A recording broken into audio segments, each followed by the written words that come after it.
ഇത്തിരി വചനമെന്ന ഈ ശുശ്രൂഷയിലേക്ക് നിങ്ങളെല്ലാവരെയും സന്തോഷത്തോടെ യേശു ക്രിസ്തുവിൻ്റെ നാമത്തിൽ സ്വാഗതം ചെയ്യുകയാണ്.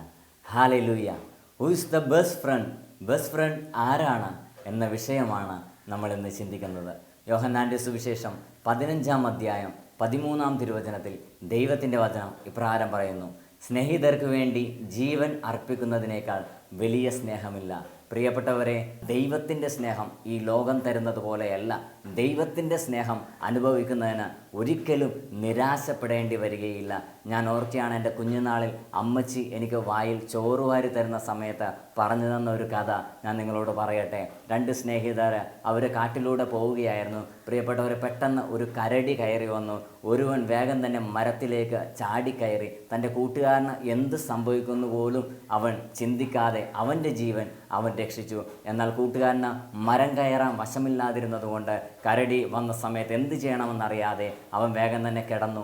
കണ്ണടച്ചവൻ കിടന്നു. മരിച്ചതുപോലെ ശ്വാസം അടക്കി പിടിച്ചവൻ കിടന്നു. പ്രിയപ്പെട്ടവരെ, കരടി വന്ന് അവൻ്റെ ബോഡി മുഴുവൻ മണുത്തു നോക്കി. കരടിക്ക് മനസ്സിലായി ഈ മനുഷ്യൻ മരിച്ചുപോയി.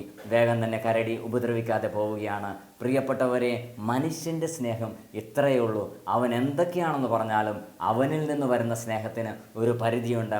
ഫിലിപ്പിയർക്ക് എഴുതിയ ലേഖനം 2-ാം അധ്യായം 21-ാം തിരുവചനത്തിൽ ദൈവത്തിൻ്റെ വചനം വളരെ വ്യക്തമായി പറയുന്നു: എല്ലാവരും അന്വേഷിക്കുന്നത് സ്വന്തം കാര്യമാണ്, യേശുക്രിസ്തുവിൻ്റെ കാര്യമല്ല. പ്രിയപ്പെട്ടവരെ, നമുക്ക് പലർക്കും ബെസ്റ്റ് ഫ്രണ്ടായിട്ട് പലരും ഉണ്ടാകും. പ്രിയപ്പെട്ടവരെ, ഞാൻ നിങ്ങളോട് ചോദിക്കട്ടെ, നമ്മുടെ എല്ലാ കാര്യങ്ങൾക്കും അവർക്ക് വരാൻ പറ്റുമോ? ഒരിക്കലുമില്ല.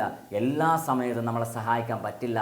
കാരണം അവൾക്ക് നിൻ്റെ ബെസ്റ്റ് ഫ്രണ്ടെന്ന് നീ കരുതുന്ന നിൻ്റെ ആത്മാർത്ഥ സുഹൃത്തിന് ഒരു പരിധിയുണ്ട്. എന്നാൽ പ്രിയപ്പെട്ടവരെ, എനിക്കും നിങ്ങൾക്കും വേണ്ടി 2000 വർഷങ്ങൾക്ക് മുമ്പ് കാൽവരി മലയിൽ കയറി കുരിശിൽ മരിച്ച നമ്മുടെ യേശുവിന് ഒരു പരിധിയില്ല.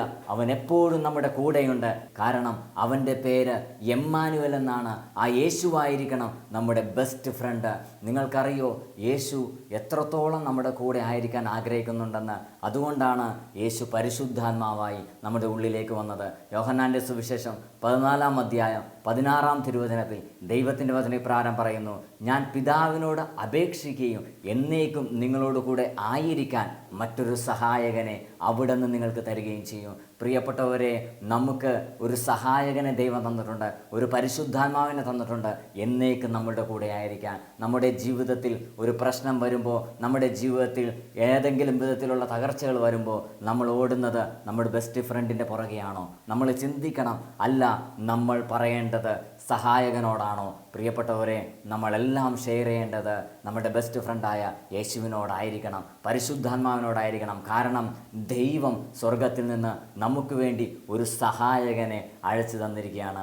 അതുകൊണ്ട് പ്രിയപ്പെട്ടവരെ, നമ്മുടെ ജീവിതത്തിൽ എത്രമാത്രം ബെസ്റ്റ് ഫ്രണ്ട്സ് ഉണ്ടെങ്കിലും യേശുവായിരിക്കണം നമ്മുടെ ജീവിതത്തിൻ്റെ എല്ലാം. അവൻ മാത്രമായിരിക്കണം നമ്മുടെ ബെസ്റ്റ് ഫ്രണ്ട്. സർവശക്തനായ ദൈവം നിങ്ങളെ അനുഗ്രഹിക്കട്ടെ.